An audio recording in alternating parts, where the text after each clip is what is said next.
Welcome back to Primetime News. Special welcome to folks at onespotmedia.com. Up first this evening, the National Environment and Planning Agency, NEPA, has issued a cessation order on steel company Tankweld for breaches of the Natural Conservation Authority Act. The breach relates to the entity undertaking river training without permission. TVJ's Anthony Lugg reports.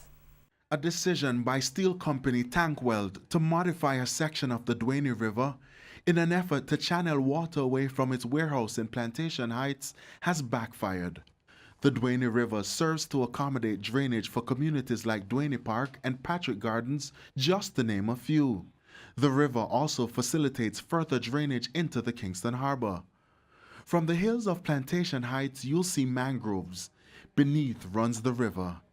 Driving on the road when it rains is like a mud lake, and according to residents we spoke with who did not wish to appear on camera, the recent flooding on Mandela Highway have them worried.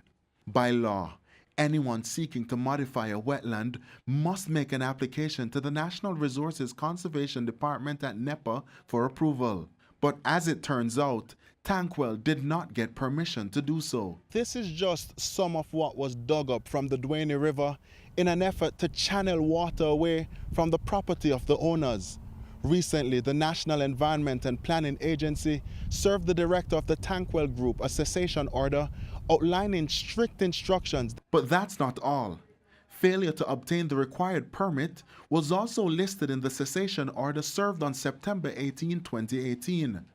Records also show that the company was written to on May 21 about the impact of works on the freshwater from construction of a warehouse development. This was because the standard setbacks were not being adhered to.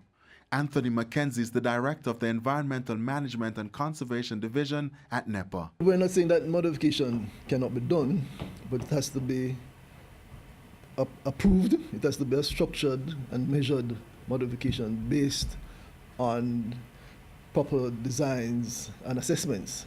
And in this particular case, that was not done. So what does this mean for future works in the area for the company? No further work would take place unless an approval, unless a permit was issued and granted. In the meantime, NEPA gave this warning to persons or organizations seeking to modify wetlands. Make an application to NEPA, or the result is that enforcement action will be taken. Anthony Lugg, TVJ News.